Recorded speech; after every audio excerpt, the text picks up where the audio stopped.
De qui êtes-vous donc les ambassadeurs?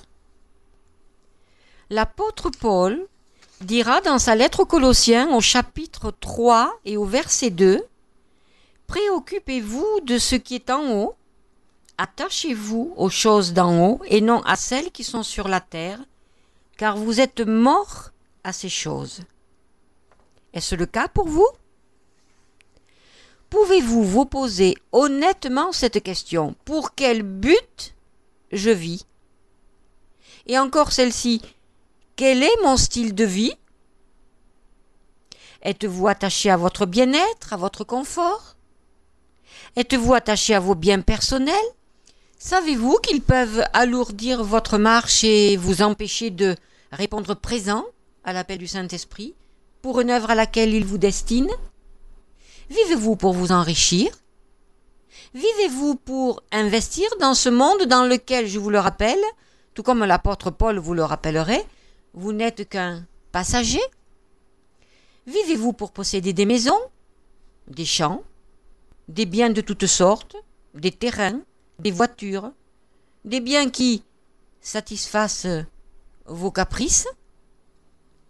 Vivez-vous pour acquérir des biens temporels et peut-être amasser pour votre famille, pour vos enfants qui, pour certains d'entre vous, ne sont même pas croyants? Ils vivent sans foi, ils vivent sans loi, et leur comportement païen même offense Christ, et ils détruisent également votre témoignage chrétien. Et vous allez amasser de l'argent pour des enfants qui ne veulent pas se convertir? Savez-vous que l'œuvre de Dieu souffre de votre indifférence? Eh oui, et même beaucoup de votre indifférence. Dieu donne des biens, mais pour l'Évangile, pour qu'il soit prêché, pour que des âmes soient sauvées, pour que des œuvres voient le jour. Je ne veux pas dire par là que Dieu ne donne pas des biens pour que nos enfants et vos enfants en aient la jouissance, mais s'ils ne sont pas chrétiens, cet argent ne leur revient pas. De quelle manière dépensez-vous l'argent que Dieu vous donne? À fumer des cigarettes qui détruiront très certainement votre vie? À changer de voiture selon le goût du moment ou selon votre plaisir? À vous monter peut-être une superbe garde-robe selon le temps et la mode qui passe? Ou bien peut-être placez-vous votre argent dans des opérations commerciales ou boursières qui peuvent capoter du jour au lendemain, alors que le royaume de Dieu souffre de votre avarice? La Bible dit ceci, dans la première lettre de Jean, au chapitre 2, des versets 15 à 17. « N'aimez pas le monde, ni rien de ce qui appartient au monde. Si quelqu'un aime le monde, il ne possède pas en lui d'amour pour le Père. Tout ce qui appartient au monde, les mauvais désirs de la nature humaine, le désir de posséder ce que l'on voit, et l'orgueil suscité par des biens terrestres, tout cela ne vient pas du Père, mais du monde. Le monde est en train de passer, ainsi que tout ce que les hommes trouvent à y désirer, mais celui qui fait ce que Dieu veut vit pour toujours. » Un conseil, frères et sœurs, un conseil, vous qui m'écoutez, sachez que si vous aimez posséder de l'argent, vous êtes dans la séduction. Sachez recevoir ce conseil avec humilité. Contentez-vous de ce que vous avez. Ne cherchez pas à vous enrichir parce que l'argent, dira l'apôtre, est une racine de tous les maux et il vous éloignera très certainement de la foi. Paul ne manquait pas de rappeler que l'argent est une racine de tous les maux dans sa première lettre à Timothée au chapitre 6 et au verset 10. Vivez humblement et recherchez la richesse du ciel qui est de vivre dans la présence et dans la puissance de l'Esprit Saint. Vivre une vie nouvelle, une vie qui paraît très sûrement insignifiante aux yeux du monde, mais combien elle est puissante aux yeux de Dieu. Et elle est très sûrement en accord avec les voies enseignées par Jésus-Christ. La terre n'est pas un lieu désirable, oh non, mais le ciel, eh bien, c'est le lieu auquel vous devez aspirer. Bien sûr, nous vivons sur cette terre et nous avons et j'ai besoin du nécessaire, mais Je vous conseille, tout comme je me conseille tous les jours, d'appliquer ce verset de la parole de Dieu qui dit « Si donc nous avons la nourriture et le vêtement, cela nous suffira. » Nous trouvons ce conseil, cette exhortation de l'apôtre Paul dans sa première lettre à Timothée, au chapitre 6 et au verset 8. Si donc nous avons la nourriture et le vêtement, cela nous suffira. Et Paul d'ajouter, j'ai été crucifié avec Christ. Et si je vis, ce n'est plus moi qui vis, c'est Christ qui vit en moi. Si je vis maintenant dans la chair, je la vis dans la foi au Fils de Dieu qui m'a aimé et qui s'est livré lui-même pour moi. Et il dira encore ceci, ceux qui sont en Jésus-Christ ont crucifié la chair avec ses passions et ses désirs. Et enfin, il dira aussi, pour ce qui me concerne, loin de moi la pensée de me glorifier d'autre chose que de la croix de notre Seigneur Jésus-Christ, par qui le monde est crucifié pour moi comme je le suis pour le monde. Relisez l'épître de Paul aux Galates. Relisez les chapitres 2, les chapitres 5 et le chapitre 6. Jésus dira également dans l'évangile selon Jean au chapitre 12 et au verset 24, « En vérité, je vous le dis, si le grain de blé qui est tombé en terre ne meurt, il reste seul. Mais s'il meurt, il porte beaucoup de fruits. Êtes-vous crucifié? Ou bien avez-vous quelque passion asservissante du monde? Par exemple, les jeux électroniques? Ou les gadgets?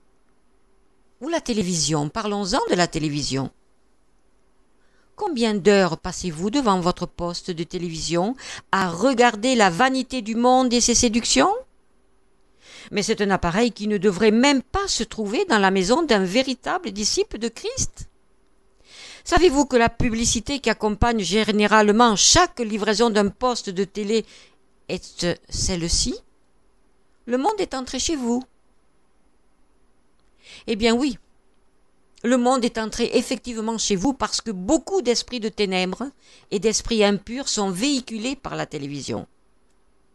Les images que vous regardez lient votre regard même sans que vous le sachiez, et les paroles que vous entendez infectent vos oreilles et vos pensées.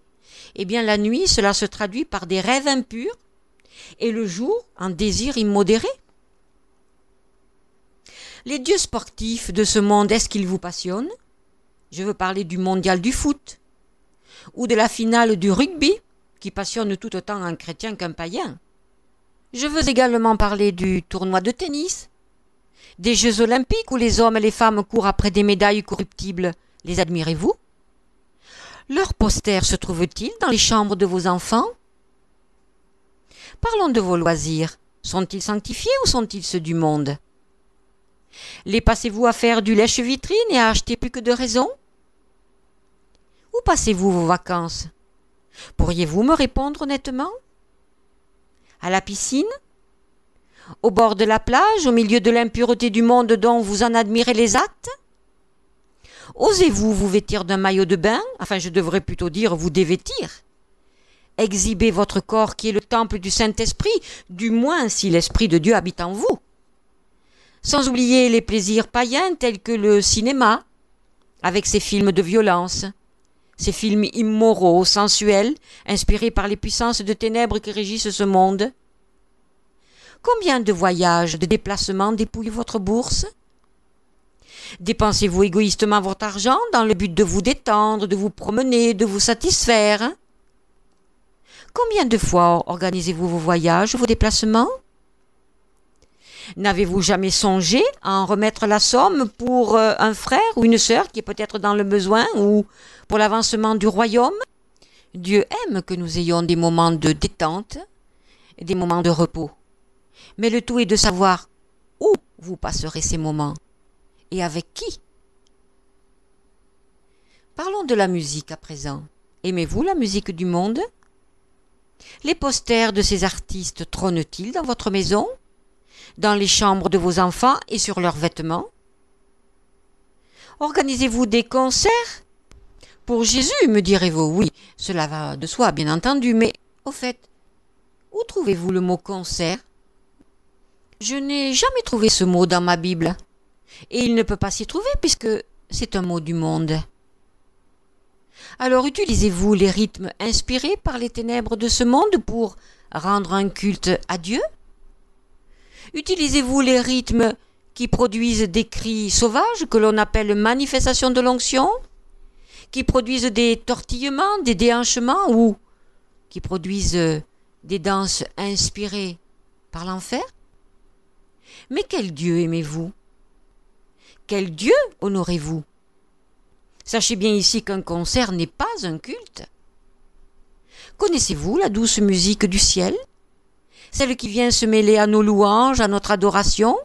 Celle qui fait descendre les anges qui amènent l'onction, la présence de Dieu? La Bible dit « N'ayez aucune part aux œuvres inutiles de ceux qui agissent dans l'obscurité. » On a honte même de parler de ce que les gens font en cachette. Relisez la lettre aux Éphésiens, chapitre 5, verset 11. Toutes ces choses n'ont qu'un seul but: vous empêcher de devenir une personne spirituelle à la ressemblance de votre Maître, de passer du temps avec Dieu, avec Jésus-Christ, de vous séduire pour vous éloigner du véritable but, à savoir vous faire rater le rassemblement prochain des élus qui va se produire lors du second avènement de Jésus-Christ. Ou si ce temps n'était pas encore arrivé, eh bien de vous voler votre éternité dans sa présence. Alors qu'ajouterai-je encore? Votre parler glorifie-t-il le Seigneur? Ou faites-vous partie de ceux et de celles qui exercent leur langue de vipère sur les forums chrétiens? Il y en a, et il y en a beaucoup. Vos tenues vestimentaires glorifient-elles le Seigneur? Vous promenez-vous le ventre dénudé dans un pantalon moulant ou avec des vêtements en tissu transparent? Votre conduite glorifie-t-elle le Seigneur? Soignez-vous votre apparence ou bien vous confondez-vous avec le monde? Avez-vous des tenues négligées? Avez-vous fait percer votre nombril? Votre nez? Votre langue? Avez-vous fait imprimer des tatouages sur votre corps? Alors que vous êtes en désobéissance au commandement du Seigneur, en apposant la marque du diable sur votre peau? Messieurs, vos cheveux sont-ils colorés ou décolorés? Osez-vous vous présenter ainsi devant le Seigneur? Osez-vous vous réclamer de son nom et prétendez-vous être encore son disciple ou sa disciple? Je vais parler également des mauvais comportements. Je veux parler de l'adultère qui frappe les foyers, qui frappe les pasteurs et les responsables spirituels. Je veux parler du divorce qui est généralement admis dans les consciences et dans l'Église, du flirt entre jeunes et moins jeunes, des coucheries pendant les fiançailles et avant le mariage, que la Bible appelle la fornication, de l'avortement, et oui, même dans les milieux chrétiens, qui tue des milliers d'êtres humains chaque année, du non-exercice de l'autorité parentale sur les enfants, de la démission des parents, du concubinage notoire et de l'humour chrétien. Ah oui, parlons-en de l'humour chrétien qui fleurit sur le net au travers de nouveaux sites dont les initiatives sont encouragées par certains ministères, certains serviteurs et servantes de Dieu bien connus et qui cependant ne servent pas à grand-chose si ce n'est qu'à divertir la chair. Qu'il me soit permis de vous rappeler que l'humour ne fait pas partie du fruit de l'esprit, mais qui se trouve assurément dans le fruit de la chair. Or, le monde présent n'a vraiment pas besoin d'humour, mais de joie, de paix et de bonheur éternel. Il a tellement besoin de connaître l'amour de son Créateur. Ne croyez-vous pas que c'est beaucoup mieux? Combien sont égarés ceux qui croient que c'est une des facettes de Jésus-Christ que l'humour. L'amour, oui. L'humour, non. Je dénoncerai aussi l'aveuglement et la situation ténébreuse dans laquelle se trouvent quelques responsables de communautés. Ils se sont tellement écartés de la parole de Dieu qu'ils vont même jusqu'à accueillir la communauté des gays, des homosexuels dans l'Église en leur disant « Dieu vous aime tel que vous êtes. Dieu t'accepte tel que tu es. » Mais c'est faux. Dieu, certes, aime l'homme et la femme en tant que créature, mais il est le péché qui l'habite. Il désire l'en délivrer. Et ces personnes homosexuelles qui se livrent à ce plaisir impur ont à se repentir sincèrement de leur honteuse pratique. Elles ont transgressé le commandement de Dieu qui dit, dans le livre du Lévitique, je le rappelle au chapitre 20 et au verset 13, « Si un homme couche avec un autre homme comme on couche avec une femme, ils se rendent tous les deux coupables d'une action monstrueuse et doivent être mis à mort. Ils sont les seuls responsables de leur mort. Il en est de même pour deux femmes qui commettraient une semblable action, ou pire, qui auraient des relations avec un animal. La sanction sous l'ancienne alliance, c'était la mort. Mais dans la nouvelle alliance, sur la nouvelle alliance, à cause du sacrifice de Christ, sur la croix, et de sa vie livrée pour le pardon des péchés, eh bien ces personnes peuvent obtenir grâce et peuvent être délivrées de leur tendance homosexuelle qui leur est donnée par des démons et par des puissances de ténèbres. C'est une pratique inspirée par les ténèbres, par des démons.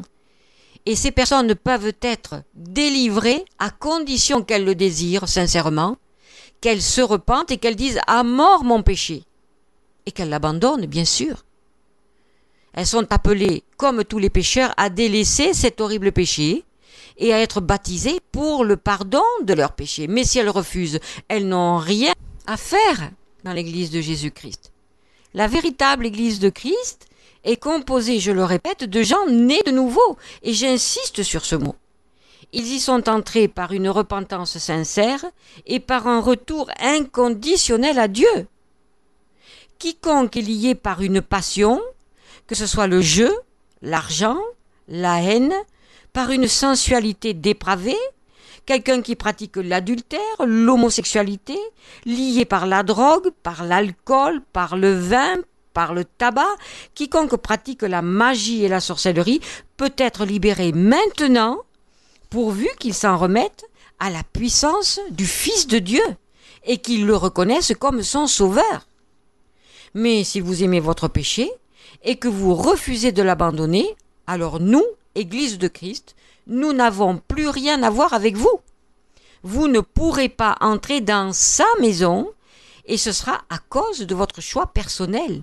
Vous ne pourrez pas accuser qui que ce soit. Vous ne pourrez accuser que vous-même.